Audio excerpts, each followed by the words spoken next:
Assalamualaikum warahmatullahi wabarakatuh. Bismillah walhamdulillah wassalatu wassalamu ala rasulillah Sayyidina Muhammad ibn Abdullah wa ala alihi wa ashabihi wa mawalah la hawla wa la quwwata illa billah.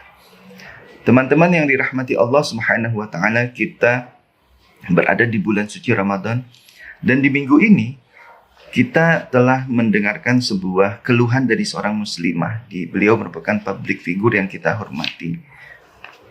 Terkait cara orang membangunkan sahur di toa masjid yang berada di sekitar rumahnya. Masalah ini merupakan masalah yang memang sering terjadi ya, setiap tahunnya.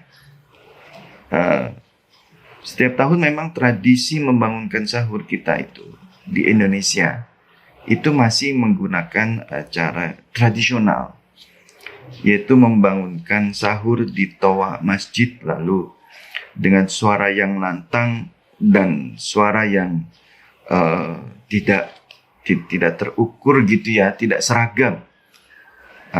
Dan tadinya membangunkan sahur itu di jam 4, lalu tiba-tiba semakin ke sini itu membangunkan sahur itu di jam 3. Jam 3 itu sekarang itu toa masjid sudah digunakan untuk membangunkan sahur. Sahabat yang dirahmati Allah, sahur merupakan kegiatan religius yang amat penting dan penuh nilai religius ya. Artinya ini kegiatan spiritual yang penuh nilai religius dalam Islam. Bahkan orang yang menyantap sahur itu diberikan berkah dari Allah Subhanahu wa taala. Jadi makanan-makanan sahur itu makanan yang penuh barokah untuk kesehatan tubuh kita dan barokah untuk meningkatkan nilai spiritualitas kita juga. Jadi ada dua tujuan di situ, yaitu tujuan menguatkan kesehatan badan bagi orang yang berpuasa, dan juga tujuannya adalah meningkatkan spiritualitas orang yang akan berpuasa. Nah, jadi cara membangunkan sahur juga harus dengan cara-cara yang bernilai religius. Apakah ada tradisi membangunkan sahur sejak masa Nabi? Ada.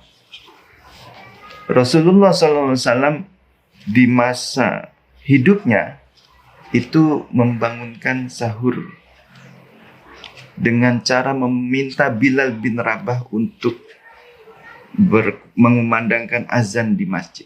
Jadi azan itu untuk membangunkan sahur ya, bukan untuk memanggil orang sholat. Jadi upaya membangunkan warga muslim untuk menunaikan sahur itu lebih terpusat di masa Rasulullah dengan cara mengumandangkan azan. Jadi Bilal bin Rabah di masa Rasulullah itu saat bulan Ramadan itu tugasnya membangunkan sahur dengan azan. Itu diberi tugas oleh Rasulullah. Dan kemudian muazin subuhnya itu Abdullah bin Umi Maktum. Jadi dua orang ini punya peran. Pertama Bilal membangunkan sahur dengan cara azan. Dan kemudian orang kedua Abdullah bin Umi Maktum ditugaskan untuk azan sebagai tanda waktu subuh saat waktu subuh sudah tiba. Jadi cara membangunkan Rasulullah itu dengan cara azan, dengan nilai spiritual.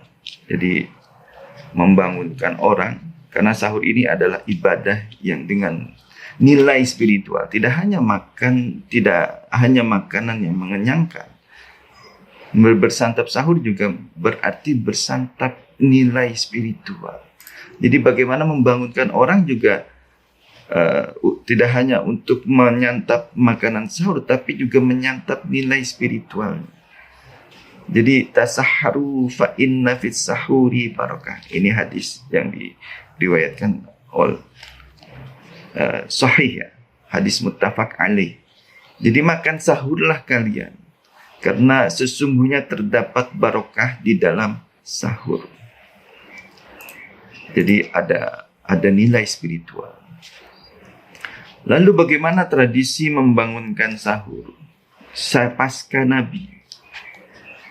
Jadi tradisi membangun sahur ini beragam pasca wafatnya Kanjeng Nabi Muhammad sallallahu alaihi wasallam pada tahun 238 Hijriah.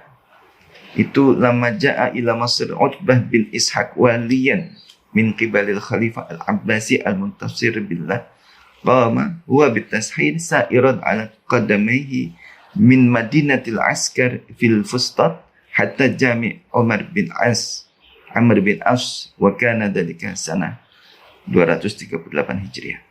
Nah, jadi ketika Utbah bin Ishaq itu datang ke Mesir sebagai gubernur di masa Abbasiyah, Khalifah Muntasir billah. Jadi ia berjalan kaki untuk membangunkan sahur dari Fustat. Fustat itu markas militer Abbasiyah ya. Sampai Masjid Jami' Amr bin As di Mesir. Jadi dia berjalan kaki membangunkan sahur. Ini luar biasa sekali ya. Seorang pemimpin wilayah, gubernur. Jadi seorang gubernur, wali itu maksudnya gubernur ya. Itu datang berjalan kaki menyusuri kampung-kampung di Mesir untuk membangunkan sahur. Tapi tidak dilakukan secara gaduh. Ya, membangunkannya dengan cara yang baik ya. Datang ke rumah-rumah, ke pawai, jadi berjalan kaki, bangunkan sahur orang-orang yang ada yang dilewati. Jadi baik yang tidur di luar rumah maupun di dalam rumah diketuk pelan-pelan pintunya. Ayo sahur, mari kita sahur. Nah, itu ya. Yang lalu kemudian ada kisah yang menarik lain. Ini kisah yang pertama ini keren.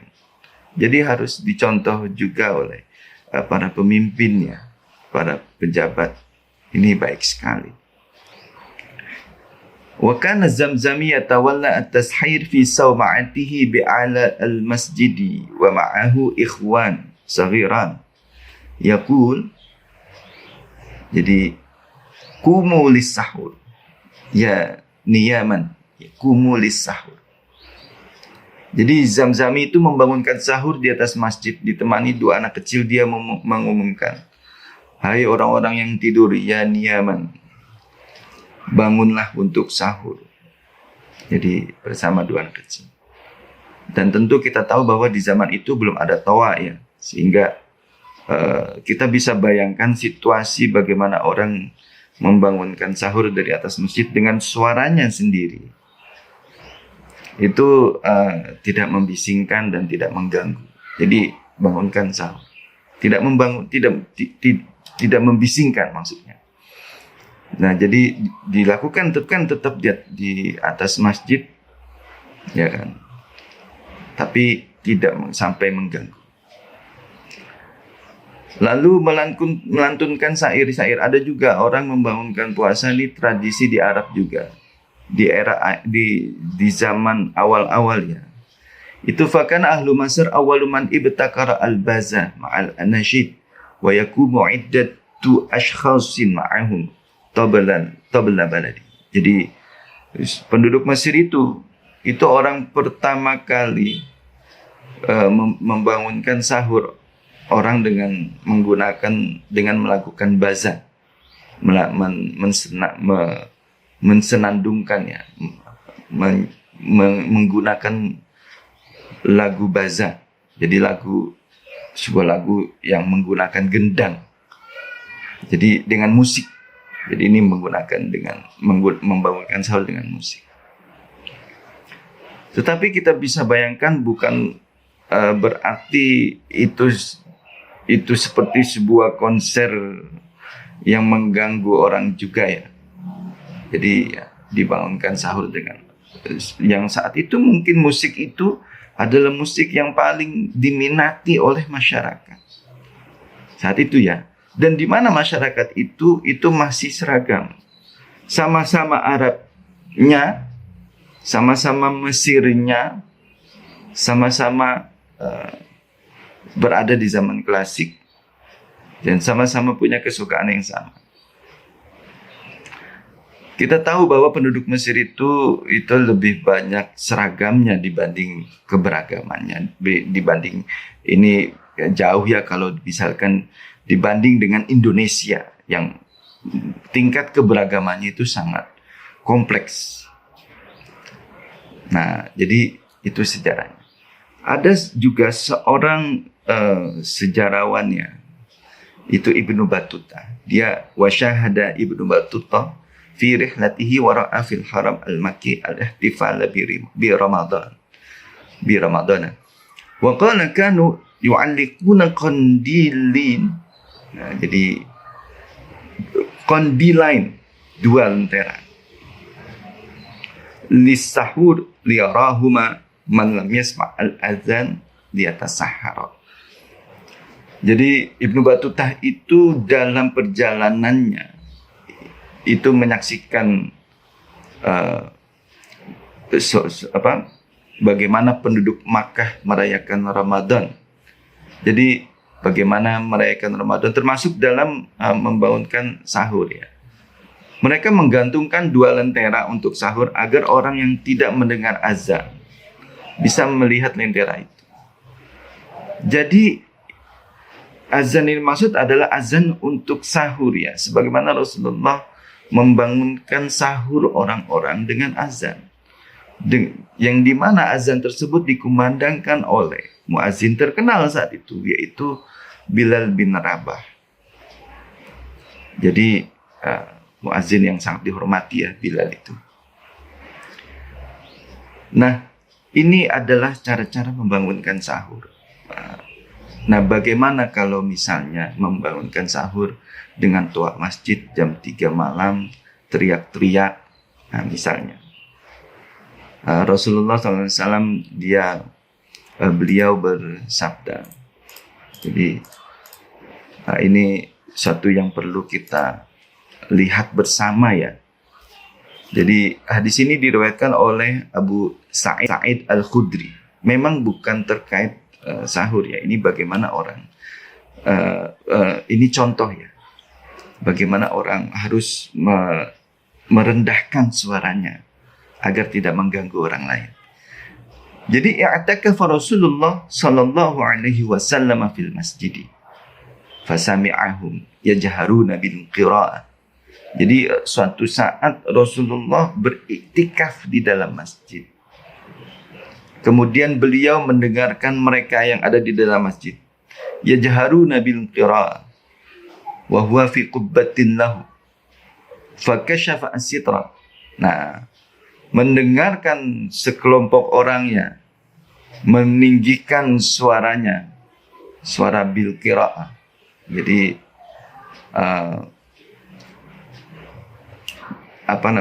suaranya sangat mengganggu sekali, qira'ahnya sangat mengganggu. Kemudian Rasulullah melihat kubah itu, dan kubah di mana kan antara kubah dan masjid itu kan ada siter ya, ada penghalang, entah itu kain, entah itu apa gitu. Ala inna kullakum munajin rabbahu. Ingatlah bahwa sesungguhnya kalian itu orang yang sedang bermunajat kepada Rabb-nya. Fala yu'dinna ba'dukum ba'dan. Maka janganlah kalian itu menyakiti sebagian yang lain atas sebagian yang lain. Wala yarfa'anna ba'dukum 'ala ba'din bil qira'ah. Jadi qiraahnya itu tidak boleh ditinggikan. Membaca Qur'annya itu tidak boleh mengganggu orang sholat atau orang yang sedang iktikaf di dalam masjid. Orang yang sedang membaca Quran itu juga termasuk bagian dari kegiatan spiritual. Jadi qiraah ini adalah qiraatul Quran. Membaca Al-Qur'annya itu harus dengan nilai spiritual juga. Jadi harus dengan cara-cara yang religius juga. Tidak mengganggu orang lain, tidak membuat was-was orang yang sedang sholat menjadi tidak khusyuk. Begitu juga kita tidak boleh menggunakan toa masjid untuk qiraatul Quran yang dimana itu dilakukan jam 12 malam. Itu mengganggu sekali ya.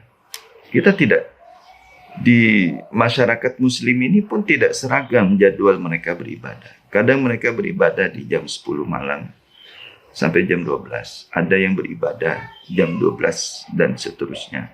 Ada yang memang mereka tidur untuk menyiapkan esok paginya agar tetap kerja, di mana bekerja adalah bagian dari hifzul mal. Hifzul mal itu menjaga kemampuan ekonomi, menjaga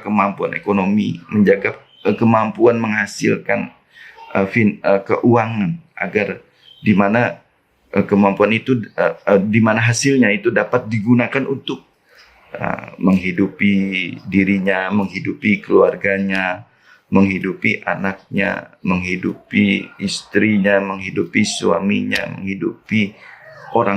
menghidupi keluarga besarnya, orang tuanya, saudara-saudaranya.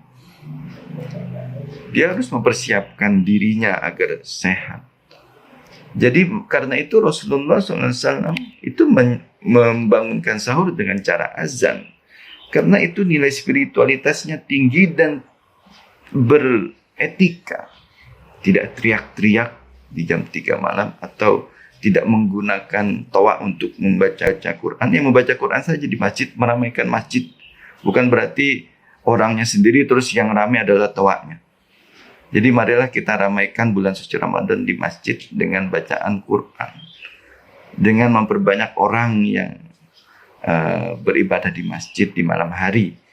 Tapi bagi mereka yang memilih beribadah di rumah, itu juga bagian dari upaya meramaikan bulan suci Ramadan. Begitu juga orang yang memilih tidur di malam hari, itu juga bagian dari dia beribadah untuk keesokan harinya bekerja. Bekerja adalah ibadah. Karena menghasilkan menjaga finansial agar tetap terjamin hidupnya, itu juga bagian dari beribadah. Jadi orang bekerja esok harinya itu juga adalah bagian dari ibadah. Ibadah untuk dirinya, menghidupi dirinya, menghidupi orang sekitarnya, itu ibadah yang luar biasa. Ibadah sosial. Jadi ibadah tidak hanya terkait dengan ritus peribadatan yang sebagaimana kita tahu, kegiatan ekonomi juga bagian dari ritus ibadah ekonomi. Jadi makanya dalam syariat Islam itu di poin kelima itu, di dalam maqasidnya itu mengatur terkait hifzul mal, hak orang untuk bekerja. Jadi jangan sampai menggunakan toa masjid untuk mengganggu hak orang itu untuk bekerja keesokan harinya. Atau bahkan yang lebih mirisnya, di zaman saat ini itu zaman yang kompleks ya, di 2021 ini. Itu di mana orang sekarang kita sedang menghadapi pandemi. Banyak orang yang sakit atau sedang isolasi mandiri, butuh istirahat. Itu juga perlu dipikirkan, perlu dipertimbangkan. Dan juga banyak orang-orang sepuh yang memang sedang sakit, atau banyak ibu menyusui yang butuh istirahat agar dia kembali sehat. Di malam hari, istirahat di malam hari itu sangat penting bagi daya tahan seorang ibu, terutama ibu yang sedang menyusui ya, butuh kesehatan. Dan juga kaum ibu yang sedang mengandung itu juga butuh istirahat malam. Jadi jangan kita ramaikan toa untuk mengganggu orang-orang yang membutuhkan istirahat, terutama perempuan yang sedang hamil, perempuan yang sedang menyusui butuh istirahat. Kita tahu bahwa merawat balita itu tidak hanya dilakukan di malam hari, tapi juga tidak hanya dilakukan di siang hari, tetapi juga dilakukan di malam hari. Dan itu mereka yang seperti itu berjuang siang malam, untuk kaum perempuan yang berjuang siang malam untuk merawat balitanya, itu membutuhkan istirahat. Jadi marilah kita pertimbangkan bagaimana cara membangunkan sahur dengan cara yang baik, beretika, penuh nilai spiritual, tanpa menyakiti orang lain. Fala yu'dhinna ba'dukum ba'da. Silahkan kalian beribadah, bermunajat kepada Allah, tapi jangan pernah menyakiti sesama kalian. Itu pesan dari Kanjeng Nabi. Jadi inna kullakum munajin rabbahu, sesungguhnya kalian orang-orang yang sedang beribadah pada Allah. Fala yu'dinna ba'dukum ba'dun, maka jangan pernah menyakiti sesama kalian. Wala yarfa'anna ba'dukum ala ba'din bil qira'ah, dan jangan pernah mengangkat suara kalian atas sebagian yang lain bil qira'ah, karena membaca ya dengan alasan qira'ah membaca Quran, au qala fi shalah, atau jadi meskipun juga qira'ahnya di dalam salat, jadi qira'ahnya ini di dalam salat ya, au qala fi shalah, jadi ada riwayat au qala fi shalah. Jadi rawi ini Abu Sa'id Al-Khudri, ini hadisnya, ini rakam 134. Isnaduhu sahih ala syarti syaikhain. Jadi sanadnya sahih, diriwayatkan oleh Abu Sa'id Al-Khudri. Itu saja, semoga bermanfaat. Wabillahi taufik wal hidayah. Wabiridha wal inayah. Wassalamualaikum warahmatullahi wabarakatuh.